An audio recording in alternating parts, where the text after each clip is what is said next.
ఏపీలో రేషన్ పంపిణీ విధానంలో రాష్ట్ర ప్రభుత్వం కీలక మార్పులు చేస్తుంది. జూన్ 1 నుంచి రేషన్ షాపుల ద్వారానే రేషన్ సరుకుల సరఫరా జరుగుతుందని మంత్రి నాదెండ్ల మనోహర్ స్పష్టం చేశారు. అయితే 65 ఏళ్లు పైబడిన వృద్ధులకు, దివ్యాంగులకు మాత్రం గతంలో మాదిరిగానే ఇంటికి నేరుగా సరుకులు అందజేస్తామని తెలిపారు.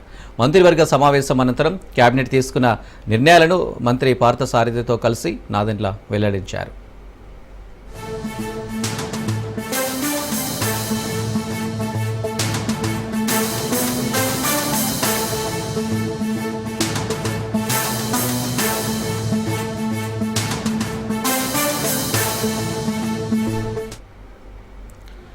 లిక్కర్ కామెంట్స్పై ఏపీ క్యాబినెట్లో చర్చ జరిగినట్లు తెలుస్తుంది. లిక్కర్ స్కామ్పై మంత్రులు ఎవరూ కామెంట్స్ చేయదని ఆదేశించారు సీఎం చంద్రబాబు.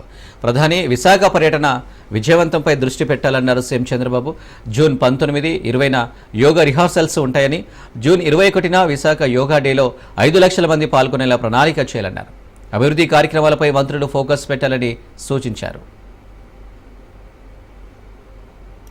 పీడీఎస్ రైస్ పంపిణీ వ్యవస్థ ఏదైతే ఫేర్ ప్రైస్ షాపుల ద్వారా రాష్ట్ర వ్యాప్తంగా 29,000 షాపుల్లో ప్రతి నెల 1వ తారీఖు నుంచి 15వ తారీఖు వరకు ఉదయం నుంచి రాత్రి వరకు ప్రజలకి అందుబాటులో ఉండి సరుకులు సరఫరా చేసే వ్యవస్థని కుట్రపూరితంగా గత వైఎస్ఆర్సీపీ ప్రభుత్వం రాష్ట్రానికి అపార నష్టం కలిగిస్తూ వినియోగదారులు కూడా కనివినియని రీతిలో ఇబ్బందికరమైన పరిస్థితులు తీసుకొచ్చారు.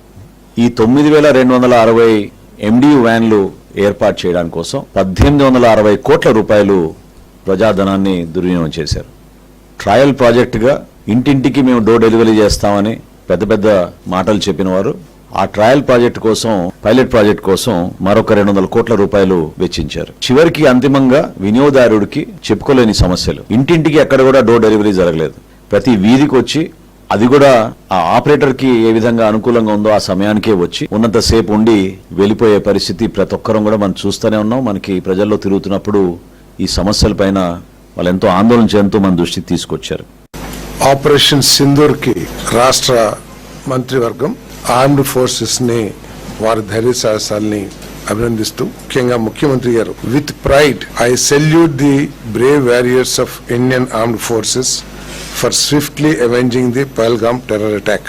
ఈరోజు ఉదయం ముఖ్యమంత్రి గారు ట్వీట్ చేయడం జరిగింది. సో అదే లైన్ లో మంత్రి మండలి కూడా మన ఆర్మ్ ఫోర్సెస్ చూపిస్తున్న ధైర్య సాహసాలని కానివ్వండి, అదేవిధంగా ప్రధానమంత్రి గారి నాయకత్వంలో భారతదేశం యొక్క శక్తిని ప్రదర్శించినందుకు తీర్మానం ద్వారా చేయడం జరిగింది. మరి ఆంధ్రప్రదేశ్ రాష్ట్ర ప్రజలందరూ కూడా, ఆంధ్రప్రదేశ్ రాష్ట్ర ప్రజలే కాదు దేశం యావత్తు ఆర్మ్డ్ ఫోర్సెస్ వెనకాల ఐక్యంగా నిలబడతామని చెప్పేసి కూడా చెప్పడం జరిగిందని చెప్పేసి మనం చేస్తాను. రాష్ట్ర ముఖ్యమంత్రి శ్రీ నారా చంద్రబాబు నాయుడు గారి అధ్యక్షతన కేబినెట్ సమావేశం జరగడం జరిగింది. దాంట్లో ముఖ్యంగా ఈ గత 5 సంవత్సరాల్లో ఆంధ్రప్రదేశ్ రాజధాని ఏది అంటే చెప్పలేని ఒక దౌర్భాగ్య పరిస్థితిలో ఉన్న విషయం అందరికీ తెలిసిందే. మీ రాష్ట్ర రాజధాని ఏది అని ఇతర రాష్ట్రాలు గాని ఇతర దేశస్తులు గాని అడిగితే చెప్పుకోలేని దౌర్భాగ్య పరిస్థితి మనందరం కూడా చూసాం. రాష్ట్ర విభజన చట్టం 2014 చూసినట్లయితే దాంట్లో సెక్షన్ 2, సెక్షన్ 5 ప్రకారం ఏంటంటే నిర్దేశింపబడిన కాల పరిమితి వరకు హైదరాబాద్ ఉమ్మడి రాష్ట్ర రాజధానిగా ఉంటుంది. నిర్దేశింపబడిన సమయం తర్వాత హైదరాబాద్ తెలంగాణ రాష్ట్రానికి రాజధానిగా, కొత్తగా నిర్ణయించబడే రాజధాని అమరావతికి ఆంధ్రప్రదేశ్ కు ఉంటుందని చెప్పేసి ఆ చట్టంలో పేర్కొనబడింది. అంటే రాజధాని పేరు ఎక్కడ కూడా తెలుపుకోకుండా ఈ రోజు దాన్ని అమెండ్మెంట్ చేయమని చెప్పేసి రిక్వెస్ట్ చేస్తూ తెలంగాణ రాష్ట్రానికి హైదరాబాద్, అమరావతి విభజిత ఆంధ్రప్రదేశ్ కు రాజధానిగా అమెండ్ చేయాలని చెప్పేసి ఈ రోజు ఏదైతే ప్రపోజల్ వచ్చిందో దాన్ని మంత్రిమండలి ఆమోదించడం జరిగింది.